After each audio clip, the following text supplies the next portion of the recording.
Hello students, first લેક્ચરમાં આપણે વાત કરી હતી કે એક નોંધી પદ્ધતિમાં નફો શોધવો હોય તો કઈ રીતે શોધવો, કારણ કે અધૂરી નોંધોના હિસાબો છે. તો નફો શોધવાની બે રીત છે જેનો આપણે અભ્યાસ કર્યો તો મૂડીની સરખામણીની રીત અને બીજું છે એક નોંધીનું દ્વિનોંધીમાં રૂપાંતર કરવાની રીત. જેમાં આપણે મૂડીની સરખામણીની પદ્ધતિ કઈ રીતે છે એની ચર્ચા ઓલરેડી ફર્સ્ટ લેક્ચરમાં લઈ ગયા હતા. આજે વાત કરશું એક નોંધીનું દ્વિનોંધીમાં રૂપાંતર કરવાની રીત. હવે મેઇન વસ્તુ, બધા જ દાખલા તમને એક નોંધી હિસાબી પદ્ધતિના બધા જ દાખલાઓ આ છે. એક નોંધીનું દ્વિનોંધીમાં રૂપાંતર કરવાનું છે, એટલે કે જેની નોંધ નથી થઈ એની બે નોંધ કરશું. દ્વિનોંધી એટલે બે નોંધો, જેની એક નોંધ થઈ છે એની આપણે બીજી નોંધ કરશું. બરાબર. હવે એક નોંધી પદ્ધતિમાંથી દ્વિનોંધીમાં રૂપાંતર કરીને આપણે જનરલી વેપાર, નફા નુકસાન અને પાકું સરવૈયું બનાવવાનું હશે, જેનો અભ્યાસ ઓલરેડી તમે 12મા ધોરણમાં કરી આવ્યા છો. અને આપણે એ ફોર્મેટથી જ હિસાબો લખવાના છે, વાર્ષિક હિસાબો. પણ એમાં શું હશે કે તમારે ખૂટતી વિગતો પહેલે શોધવી પડશે. અમુક વિગતો જે ન મળી શકતી હોય સીધી રીતે આપણે હિસાબોમાં નોંધ ન કરી હોય, અધૂરા હિસાબો છે એટલે, તો એના આધારે આપણે પહેલે ખૂટતી વિગતોના ખાતા બનાવશું અને પછી વેપાર, નફા નુકસાન અને પાકું સરવૈયું બનાવવાનું હશે. હવે એક નોંધીમાં કઈ કઈ વિગતો ખૂટતી હોઈ શકે, તો કે ઘણીવાર દાખલામાં ઉધાર વેચાણ ના આપ્યું હોય, કે દેવાદાર પાસેથી કેટલા રૂપિયા મળ્યા એ ના આપ્યું હોય, અથવા તો દેવાદારની શરૂની કે આખરની બાકી ના આપી હોય, તો આપણે દેવાદાર ખાતું બનાવવું પડે અને એના આધારે આપણે શોધી શકીએ. પછી ઘણીવાર દાખલામાં ઉધાર ખરીદી ના આપી હોય, કે લેણદારોને કેટલા રૂપિયા ચૂકવ્યા એ સમયગાળા દરમિયાન એ ના આપ્યું હોય, અથવા તો લેણદારની શરૂની કે આખરની બાકી ના આપી હોય તો આપણે એ શોધવાનું હોય. ઘણીવાર લેણી હુંડીની બાકીઓ ના આપી હોય, અથવા તો લેણી હુંડી વર્ષ દરમિયાન કેટલી આપણે મળેલી છે એ ના આપ્યું હોય, અથવા હુંડી આપણે લખી હતી અને દેવાદારે સ્વીકારી હતી અને પાક્યા તારીખે કેટલા નાણાં લેણી હુંડીના મળ્યા છે આખા વર્ષ દરમિયાન. ઘણીવાર લેણી હુંડીની મળેલ રોકડ પણ ના આપી હોય દાખલામાં, તો આપણે લેણી હુંડી ખાતું બનાવીને શોધવું પડે. પછી ઘણીવાર દેવી હુંડીની શરૂની કે આખરની બાકી ના આપી હોય, અથવા વર્ષ દરમિયાન કેટલી હુંડીઓ આપણે સ્વીકારી છે એ ના આપી હોય, અથવા આપણે કેટલી હુંડીઓની રકમ ચૂકવી છે વર્ષ દરમિયાન એ ના આપી હોય, તો આપણે દેવી હુંડી ખાતું બનાવીને શોધવું પડે. એટલે કે જનરલી મોસ્ટ ઓફ દાખલામાં આપણે આ 4 ખાતા બનાવવાના આવશે જ. ખૂટતી વિગતના ખાતા પહેલે દરેક દાખલામાં બનાવવાના છે. એક નોંધી આખું ચેપ્ટરમાં આપણે શું કરવાનું છે, ખૂટતી વિગતના ખાતા બનાવી અને વેપાર, નફા નુકસાન અને પાકું સરવૈયું બનાવવાનું છે. હવે એમાં ખૂટતી વિગતના ખાતામાં 7 ખાતા મેક્સિમમ બની શકે. દેવાદાર ખાતું, લેણદાર ખાતું, લેણી હુંડી ખાતું અને દેવી હુંડી ખાતું, તેમજ સ્ટોકનું ખાતું. પછી આપણે રોકડ બેંક સિલક ના આપી હોય શરૂની કે આખરની, અથવા કોઈ વ્યવહાર ના આપ્યો હોય પર્ટિક્યુલર, તો આપણે રોકડ બેંક ખાતું બનાવશું. અને દાખલામાં શરૂઆતની મૂડી ના આપી હોય તો શરૂઆતનું સ્થિતિદર્શક પત્રક બનાવીને આપણે શોધવાની રહે. એટલે ખૂટતી વિગત કઈ છે એના આધારે આપણે દાખલોની રકમ વાંચીએ એટલે આપણે નક્કી કરશું કે આમાંથી કઈ વિગત ખૂટે છે. એના આધારે આપણે નક્કી કરશું કે આ 7માંથી કયા ખાતા બનાવવાના રહેશે. ખૂટતી વિગતના મેક્સિમમ આ 7 ખાતા આવી શકે, જેમાં મોસ્ટ ઓફ દાખલામાં લેણદાર, દેવાદાર, લેણી હુંડી અને દેવી હુંડી ખાતું, આ 4 તો ખાતા કમ્પલસરી હશે. પછી આપણે રોકડ બેંકના વ્યવહારો ઘણા આપેલા હોય અને આખરની શરૂની રોકડ સિલક ના આપી હોય તો રોકડ બેંક ખાતું પણ મોસ્ટ ઓફ દાખલામાં તમને બનાવવાનું હશે. દાખલામાં જો શરૂની મૂડી ના આપી હોય તો જ શરૂનું સ્થિતિદર્શક પત્રક બનાવવાનું છે, અને સ્ટોક ના આપ્યો હોય તો આપણે સ્ટોક ખાતું કે વેપાર ખાતું બનાવશું. બરાબર. હવે વાત કરીએ, ઓલરેડી તમને લેણદાર, દેવાદાર, લેણી હુંડી અને દેવી હુંડીના ખાતા આવડતા જ હોવા જોઈએ. ન આવડતા હોય કે એમાં કઈ કઈ વિગત આવે, દેવાદારની કઈ બાકી હોય તો કે ઉધાર બાકી હોય, લેણદારની કઈ બાકી હોય, જમા બાકી હોય, લેણી હુંડીની કઈ બાકી હોય, ઉધાર બાકી હોય, અને દેવી હુંડીની જમા બાકી હોય, તો બાકી આગળ લાવ્યા કઈ સાઈડ લખાય એ જો ના આવડતું હોય તો તમારી બુકમાં ઓલરેડી દેવાદાર ખાતામાં મેક્સિમમ કઈ કઈ વિગત આવી શકે એની વિગતો આપેલી છે. તો એકવાર નમૂનો ખાસ જોઈ જાજો. આપણે બધા 4 ખાતાના નમૂના ખાસ જોઈ જાજો. એમાં ખાસ કરીને હુંડીને લગતા વ્યવહારો જે દેવાદાર ખાતાને ઇફેક્ટ કરે છે એમાં સ્ટુડન્ટ્સની ભૂલ થતી હોય છે. તો એકવાર આ ખાતાનો નમૂનો જોઈ જશો તમે જાતે. જો કે 12મા પછી આવડતો હોવો જોઈએ, છતાં બી મિસ્ટેક થતી હોય તો એકવાર તમે એનો અભ્યાસ કરી જજો. લેણી ઊંડી ખાતું તો કે બાકી આગળ લાવ્યા કઈ સાઈડ લખાય, બાકી આગળ લઈ ગયા કઈ સાઈડ લખાય, વર્ષ દરમિયાન સ્વીકારેલ લખેલી હુંડીઓની નોંધ ક્યાં થાય, વર્ષ દરમિયાન લેણી ઊંડીના નાણાં મળે તો એની નોંધ ક્યાં થાય. જનરલી આ 4 વિગતો આપણે દરેક દાખલામાં હશે, બરાબર. શરૂની ને આખરની બાકી, દેવાદાર ખાતે અને રોકડ ખાતે. એવી જ રીતે લેણદારનું ખાતું, લેણદારની જમા બાકીઓ એટલે બાકી આગળ લાવ્યા અને બાકી આગળ લઈ ગયા ક્યાં લખાય એ ખાસ ઘણા વિદ્યાર્થીઓના બેઝિક્સ ક્લિયર નથી હોતા 11-12નું, તો તમને અહીંયા ભૂલ થતી હોય છે. તો કયા ખાતાની કઈ બાકી હોય એકવાર તમે નમૂનો જોઈ જશો. દેવી હુંડીનું ખાતાનો પણ તમારે નમૂનો આપેલો છે બુકમાં. આ 4 ખાતા આજે તમારે જોવાના રહેશે. અને એ 4 ખાતા પૂરા થાય પછી તમને કીધું છે કે કઈ વિગતો શોધવા માટે આ ખાતું બનાવવું પડે. તો કે દેવાદાર ખાતું જનરલી 4 વિગતોમાંથી કોઈ પણ એક ખૂટતી વિગત હોઈ શકે. દરેક દાખલામાં રકમ પ્રમાણે નક્કી કરશું કે કઈ વિગત ખૂટે છે. જેમ કે મેં તમને કીધું કે શરૂની મૂડી ના આપી હોય તો આપણે શરૂઆતનું સ્થિતિદર્શક પત્રક બનાવવું પડે, તો આપણે શરૂની મૂડી મળી જાય, બરાબર. એટલે કે ઓમ સ્થિતિદર્શક પત્રક એટલે શરૂનું પાકું સર્વે, પાકા સર્વેનું જે ફોર્મેટ છે મૂડી દેવાને મિલકત લેણા, એવું જ સ્થિતિદર્શક પત્રકનું ફોર્મેટ છે. એટલે શરૂઆતનું સ્થિતિદર્શક પત્રક બનાવવું પડે. શરૂનો કે આખરનો સ્ટોક ના આપેલો હોય તો આપણે સ્ટોક ખાતું, માલ ખાતું કે વેપાર ખાતું જનરલી બનાવતા હોઈએ છીએ. જેમ લાસ્ટ લેક્ચરમાં આપણે આખર સ્ટોક શોધવા માટે બનાવ્યું હતું એ રીતે. રોકડ ખાતું કે બેંક ખાતું, શું કામ રોકડ બેંક ખાતું શા માટે બનાવવું પડે? તો કે દાખલામાં શરૂની કે આખરની રોકડ કે બેંક સિલક ના આપી હોય, અથવા તો રોકડ વેચાણ કે રોકડ ખરીદી શોધવા પણ ઘણીવાર આ બનાવવું પડતું હોય છે. મોસ્ટ ઓફ સંજોગોમાં શરૂની કે આખરની રોકડ સિલક શોધવા માટે બનાવવું પડતું હોય છે. અને આ 4 ખાતા દરેક દાખલામાં હશે, એટલે એનું ડિટેલમાં આપણે ફોર્મેટ જોજો તમે. આના પછી હું દાખલો પણ એવો જ લઉં છું કે ખૂટતી વિગત શું છે એના આધારે આપણે જે આપેલું છે એ મૂકવાનું, એટલે ખૂટતી વિગત કઈ છે આપણે મળી જાય. જનરલી દેવાદાર ખાતું 4 વિગતો શોધવા માટે બનાવવું પડે. કાં તો શરૂની બાકી ના આપી હોય તમને તો એ શોધવા, કાં તો આખરની બાકી ના આપી હોય, કાં તો ઉધાર વેચાણ ના આપ્યું હોય તમને, અને કાં તો વર્ષ દરમિયાન દેવાદારો પાસેથી કેટલા રૂપિયા મળ્યા. આમ મેક્સિમમ સંજોગોમાં આ 4 વિગત ખૂટતી હોઈ શકે, બરાબર.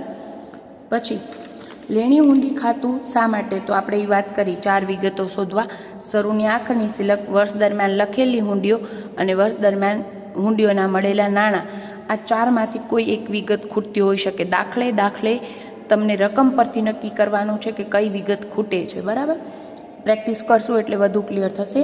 લેણદાર ખાતામાં પણ રકમમાં જોવાનું, શરૂની ને આખરની બાકી આપી છે તો એ બંને આપ્યા હોય તો શું ખૂટતું હોઈ શકે? વર્ષ દરમિયાન આપણે લેણદારોને કેટલા ચૂકવ્યા છે, અથવા તો વર્ષ દરમિયાન આપણે ઉધાર ખરીદી કેટલી કરી છે. આ 4 વિગતમાંથી એકાદ વિગત ખૂટતી હોઈ શકે. મોટા દાખલાઓમાં આપણે જોશું એ વિગત ડિટેલમાં. અને આજે હું એક દાખલો લઈશ જેમાં આ 4 ખાતાઓનો જ અભ્યાસ વ્યવસ્થિત કરશું, કારણ કે આ 4 ખાતાઓ ખૂટતી વિગતવાળા જ હશે અને 90-95% દાખલાઓમાં આ 4 ખાતા તો બનાવવાના જ હશે, બરાબર.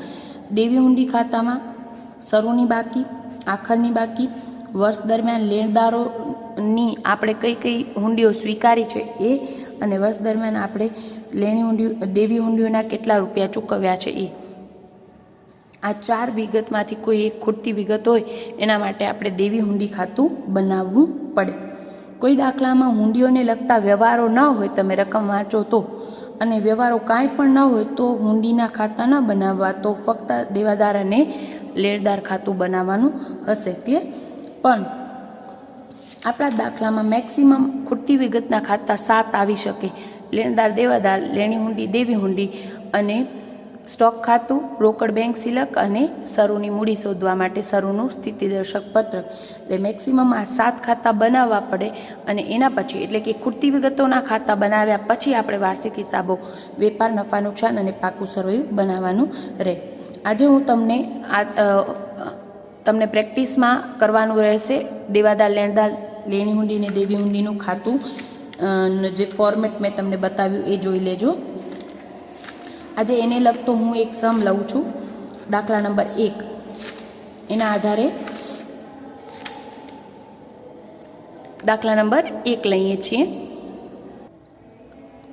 ઉદાહરણ 3 અને 4 આવા જ છે જે તમારે પ્રેક્ટિસમાં કરવાના છે. ઉદાહરણ દાખલો હું લઉં છું. રકમ વાંચીએ. પંકજ પટેલ પોતાના ચોપડામાં એક નોંધી પદ્ધતિએ હિસાબો રાખે છે, જેમાંથી નીચેની માહિતી લેવામાં આવી છે. તે વિગતો પરથી કુલ દેવાદારનું ખાતું, લેણદારનું ખાતું બનાવી ઉધાર વેચાણ અને ઉધાર ખરીદી શોધો. લેણી હુંડી અને દેવી હુંડી ખાતું પણ બનાવો. આપણે શોધવાનું કીધું હોય ઉધાર વેચાણ અને ઉધાર ખરીદી, પછી એમ ન કીધું હોય કે લેણી હુંડી દેવી હુંડી ખાતું બનાવો, તોય આપણે લેણી હુંડી ને દેવી હુંડીને લગતા વ્યવહારો આવે એટલે એ બનાવવું જ પડે. શું કામ? તો કે લેણી હુંડીનું ખાતું ડાયરેક્ટ દેવાદારને અસર કરે છે, એટલા માટે આપણે જો હુંડીને લગતા વ્યવહારો હોય તો આપણે એ બનાવવા જ પડે. અને જ્યારે તમે ખાતા બનાવી એટલે આપણે અત્યારે 4 ખાતા બનાવશું, કારણ કે આપણે એને લગતા વ્યવહારો છે. દેવાદારો આપે છે શરૂઆતના 1/4/2009ના, લેણદારો આપેલા છે લેણી હુંડી અને દેવી હુંડીની ચારેયની શરૂની બાકી આપેલી છે. પછી કીધું છે દેવાદાર પાસેથી મળેલ રોકડ, ગ્રાહકોને આપેલ વટાવ, માંડી વાળેલ ઘાલખાત કેટલી, વેચાણ પરત, ગ્રાહકોએ સ્વીકારેલી લેણી હુંડીઓ, લેણદારને ચૂકવેલ રકમ, દેવાદારે આપેલ વટાવ, લેણી હુંડી સામે મળેલ રોકડ, ખરીદ પરત આપેલું છે, સ્વીકારેલી હુંડીઓ એટલે વર્ષ દરમિયાન આપણે કેટલી સ્વીકારી હુંડી.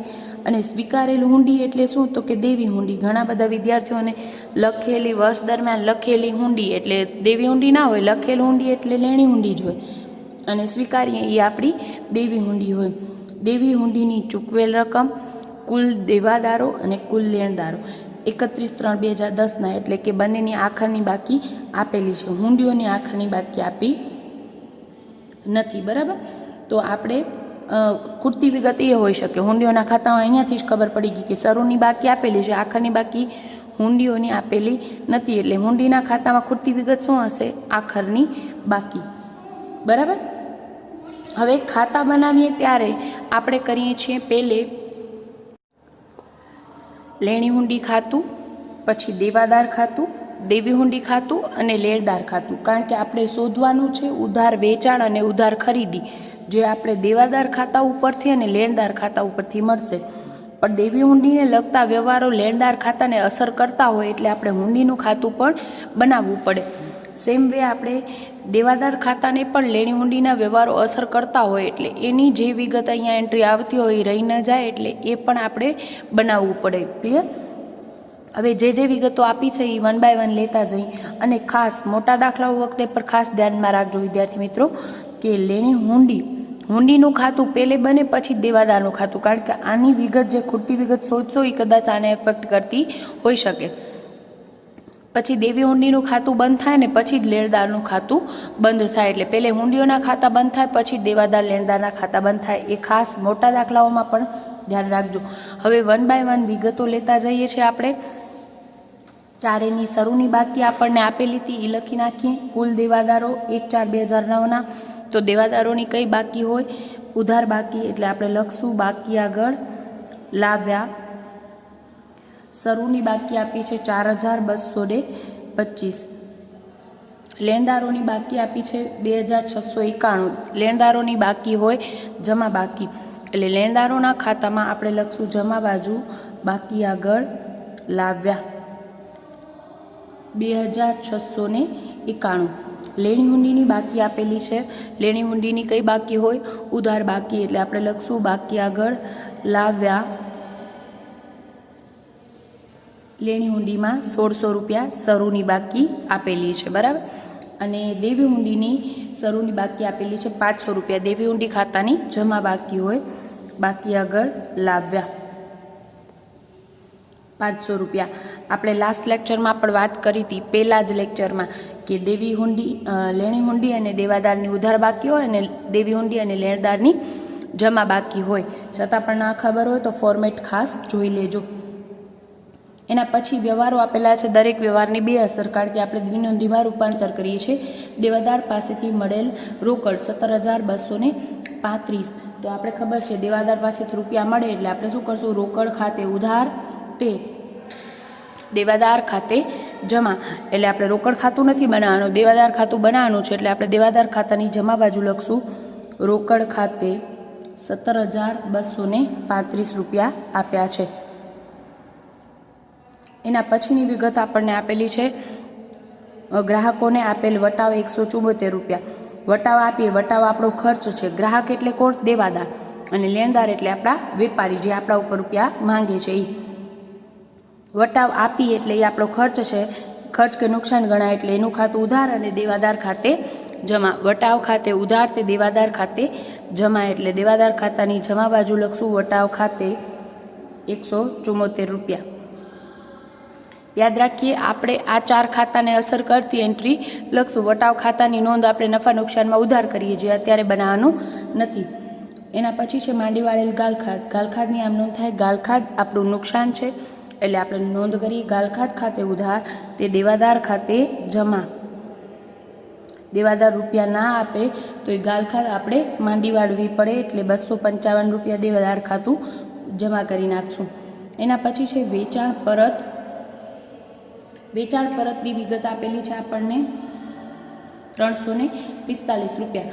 વેચાણ પરતની નોંધ શું થાય? તો કે વેચાણની નોંધ શું થાય? દેવાદાર ખાતે ઉધાર તે વેચાણ ખાતે જમા. વેચાણ પરતની એનાથી ઉલટી નોંધ. વેચાણ પરત ખાતે ઉધાર તે દેવાદાર ખાતે જમા એટલે દેવાદાર ખાતાની જમા બાજુ વેચાણ પરત ખાતે આપેલા છે 345 રૂપિયા.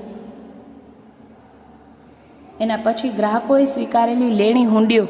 ગ્રાહકો લેણી હુંડી સ્વીકારે એટલે લેણી હુંડીની નોંધ શું થાય? આપણે લખી હોય એટલે આપણા માટે લેણી હુંડીને દેવાદાર એટલે કે ગ્રાહકોએ સ્વીકારી નોંધ થાય લેણી હુંડી ખાતે ઉધાર તે દેવાદાર ખાતે જમા. આ બંને ખાતાને અસર કરતું એન્ટ્રી છે. બરાબર. લેણી હુંડી ખાતામાં ઉધાર બાજુ દેવાદાર ખાતે રકમ છે આપણી પાસે 2880 રૂપિયા અને લેણી હુંડી ખાતે ઉધાર બાજુ એટલે આપણે કર્યું ઉધાર બાજુ નોંધ અને દેવાદાર ખાતાની જમા બાજુ નોંધ કરશું 2880 રૂપિયા અને લખશું લેણી હુંડી ખાતે. બરાબર. એના પછી લેણદારોને ચૂકવેલ રોકડ. લેણદારોને ચૂકવેલ રોકડ 8,934. લેણદારોને રૂપિયા ચૂકવીએ એટલે લેણદારો લેનાર છે એટલે એના ખાતે ઉધાર તે રોકડ જાય છે એટલે રોકડ ખાતે. ખતવણી ઓલરેડી તમને આવડતી હશે. આમ નોંધ બોલીએ છીએ અને ખતવણી આપણે કરીએ છીએ. લેણદારો લેનાર છે એટલે લેણદાર ખાતે ઉધાર તે રોકડ જાય છે એટલે રોકડ ખાતે જમા 8,934 રૂપિયા. એના પછી આપેલું છે આપણે વ્યવહાર. લેણદારોએ આપેલ વટાવ 129 રૂપિયા. હવે લેણદારોએ આપેલો આપણે મળેલ વટાવ એટલે આપણે ફાયદો થયો એટલે વટાવ ખાતે શું કરશું? જમા. અને આ લેણદાર પાસેથી મળે છે એટલે લેણદાર ખાતે ઉધાર તે મળેલ વટાવ ખાતે. મળેલ વટાવ નફા નુકસાનની જમા બાજુ આવશે. અત્યારે આપણે એ બનાવવાનું નથી. બીજી એન્ટ્રી નફા નુકસાનની જમા બાજુ 129 રૂપિયા. એના પછી વિગત આપી છે લેણી હુંડી સામે મળેલ રોકડ 3,000 રૂપિયા. લેણી હુંડીના રૂપિયા મળ્યા એટલે રોકડ મળી અને હુંડી ગઈ એટલે આપણે નોંધ કરશું રોકડ ખાતે ઉધાર તે લેણી હુંડી ખાતે જમા. બરાબર. લેણી હુંડી ખાતાની જમા બાજુ રોકડ ખાતે 3,000 રૂપિયા. ઘણીવાર આ શોધવાની વિગત હોઈ શકે. આ ઘણા બધા દાખલાઓમાં તમને શોધવાની વિગત તરીકે હશે કે વર્ષ દરમિયાન આપણે કેટલી હુંડી લખી છે, જેથી આ ખાતામાં તમે આ વિગત શોધીને ડાયરેક્ટ અહીંયા લઈ આવશો. અત્યારે એ વિગત આપેલી છે કારણ કે આપણે રકમ વાંચી ત્યારે જ ખબર પડી ગઈ છે કે હુંડીઓની આખરની બાકી અહીંયા ખૂટતી વિગત છે ને એ આપણે શોધવાની છે. બરાબર. આની એન્ટ્રી આવી રોકડ ખાતે ઉધાર તે લેણી હુંડી ખાતે જમા. પણ રોકડ ખાતાની ઉધાર બાજુ નોંધ આવશે. અત્યારે એ બનાવવાનું નથી. એના પછી વિગત આપેલી છે ખરીદ પરત ખાતે 156 રૂપિયા. ખરીદી ઉધાર તે લેણદાર જમા થાય. ખરીદ પરતની એનાથી ઉલટી નોંધ લેણદાર ખાતે ઉધાર તે ખરીદ પરત ખાતે જમા 156 રૂપિયા. એના પછી વિગત સ્વીકારેલી હુંડીઓ આપેલી છે 1920 રૂપિયા. હુંડી સ્વીકારીએ આપણે સ્વીકારીએ એટલે આપણા માટે દેવી હુંડી. અને કોણ લખે? તો કે લેણદાર લેશે એટલે લેણદાર ખાતે ઉધાર તે દેવી હુંડી ખાતે જમા. સ્વીકારેલી હુંડીઓ છે 1920 રૂપિયા અને દેવી હુંડી ખાતામાં એની ક્રોસ એન્ટ્રી ભૂલાય ને લેણદાર ખાતે ઉધાર તે દેવી હુંડી ખાતે જમા. વિગતમાં લખશું લેણદાર ખાતે 1920 રૂપિયા બરાબર.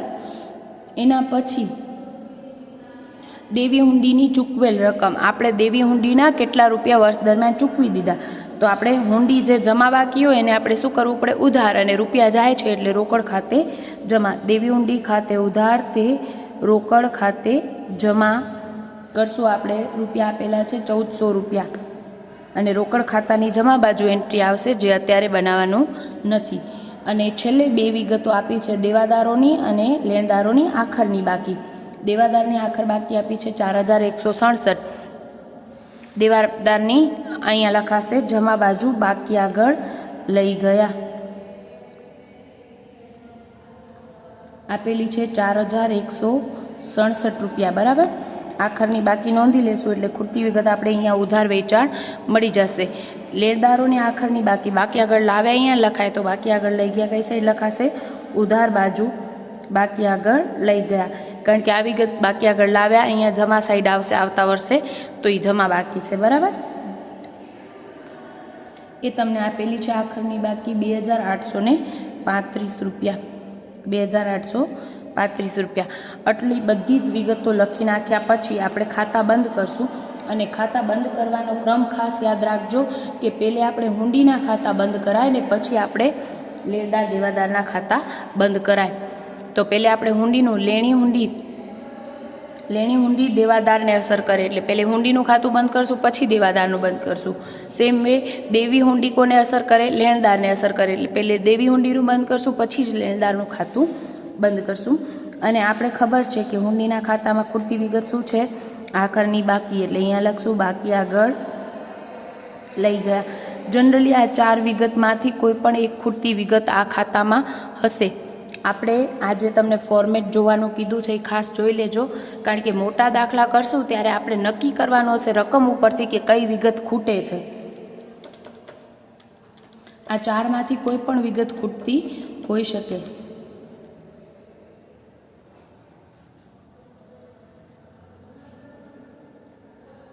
₹1480 આવશે આખરની બાકી. હવે આખરની બાકી ખૂટતી વિગતની બીજે ક્યાંક એન્ટ્રી હોય જ, પણ અહીંયા ખાસ ધ્યાન રાખજો કે આખરની બાકીની નોંધ ક્યાં આવે, પાકા સરવૈયામાં. લેણી હુંડીની આખરની બાકી નોંધાય પાકા સરવૈયામાં. ઘણીવાર એવું બનશે કે લેણી હુંડીના ખાતામાં તમને સરુનીના આખરની બાકી આપી દેશે. વર્ષ દરમિયાન લેણી હુંડીના કેટલા રોકડ ચૂકવ્યા એ પણ રોકડ મળ્યા એ પણ તમને આપી દીધું હશે, તો તમારી ખૂટતી વિગત આ હોઈ શકે. હવે ખૂટતી વિગત આ હોય તો એની ક્રોસ એન્ટ્રી દેવાદાર ખાતાની જમા બાજુ આવે જે આપણે જોવું પડે બરાબર. એટલે કઈ વિગત ખૂટતી છે એ જોઈ લેવાનું અને ખૂટે એ વિગતની બીજી જગ્યાએ એન્ટ્રી હોય એ ખાસ ધ્યાનમાં રાખવી. અહીંયા આની ક્રોસ એન્ટ્રી ક્યાં આવશે, પાકા સરવૈયામાં નોંધ થશે. હવે આપણે દેવાદાર ખાતામાં ખૂટતી વિગત શું છે તો કે શરૂની બાકી ને આખરની બાકી આપી દીધી છે. વર્ષ દરમિયાન રોકડા કેટલા મળ્યા દેવાદાર પાસેથી એ પણ આપી દીધું છે. એટલે ખૂટતી વિગત અહીંયા શું છે, ઉધાર વેચાણ. મોસ્ટ ઓફ સંજોગોમાં આ 4 વિગત જ ખૂટતી વિગત હશે બરાબર. એટલે એ ખાસ ધ્યાન રાખજો, ફોર્મેટ જોઈ લેજો. 17,235 plus 174 plus 255 plus 345 plus 2880 plus 4,167 રૂપિયા. એટલે તમારું ટોટલ આવશે 25,056 રૂપિયા. એમાંથી આપણે શરૂની બાકી 4,225 માઇનસ કરી નાખીએ એટલે આપણે ઉધાર વેચાણ મળશે 20,831 રૂપિયા બરાબર. ખૂટતી વિગતની બીજે ક્યાંક ને ક્યાંક એન્ટ્રી હોય અને ખાસ ધ્યાન રાખજો કે ક્યાં હશે ખૂટતી વિગતની એન્ટ્રી, ઉધાર વેચાણ ક્યાં નોંધ થાય, વેપાર ખાતામાં રોકડ વેચાણમાં પ્લસ થશે. હવે દેવી હુંડી અને લેણદાર 2 ખાતા બંધ કરીએ બરાબર. તો આપણે ખબર છે કે હુંડીના ખાતામાં તો આખરની બાકી ખૂટે છે એટલે અહીંયા કરશું 2420 રૂપિયા. એટલે આખર બાકી મળી જશે 1400 જાય એટલે 1020 20 રૂપિયા બાકી આગળ લઈ ગયા. ઘણા બધા વિદ્યાર્થીઓને બાકી આગળ લાવ્યા અને લઈ ગયા કઈ સાઈડ હોય એ બેઝિક્સ ક્લિયર નથી હોતા. એ લોકો ખાસ ફોર્મેટ આજે જોવે.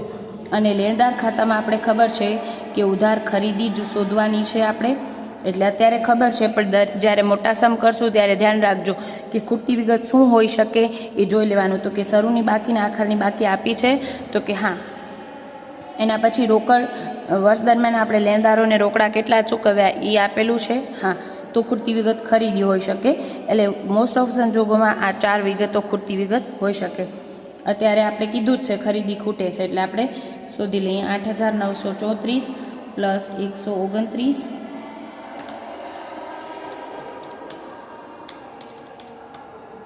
156 પ્લસ 1920 રૂપિયા અને 2835, એટલે ટોટલ તમને મળશે 13,974 રૂપિયા. 13,974. એમાંથી 2691 માઇનસ કરીએ એટલે આપણને મળશે 11,283 ખરીદી. અને ખૂટતી વિગતની ક્યાંક ને ક્યાંક એન્ટ્રી હોય તો જે દેવી ઊંડીની ખૂટતી વિગત બાકી આગળ લઈ ગયા એટલે વર્ષની આખરની બાકી મળી. આખરની બાકીની એક નોંધ ક્યાં આવે? પાકા સરવૈયામાં. અને લેણદારની ખૂટતી વિગત શું હતી? ખરીદી. એટલે ખરીદી ક્યાં નોંધાય? ઉધાર ખરીદી વેપાર ખાતામાં આપણે ઉધાર બાજુ. હોપફુલી તમને 12મા ધોરણના વાર્ષિક હિસાબોના ફોર્મેટ યાદ હશે, તો આ ક્યાં વિગત આવે છે ઓલરેડી ખ્યાલ હશે. ના ખ્યાલ હોય તો આપણે નેક્સ્ટ લેક્ચરથી આપણે ઓલરેડી વાર્ષિક હિસાબોવાળા દાખલા લેશું, ત્યારે આપણે ફોર્મેટ એમાં ચર્ચા કરી લેશું. Thank you.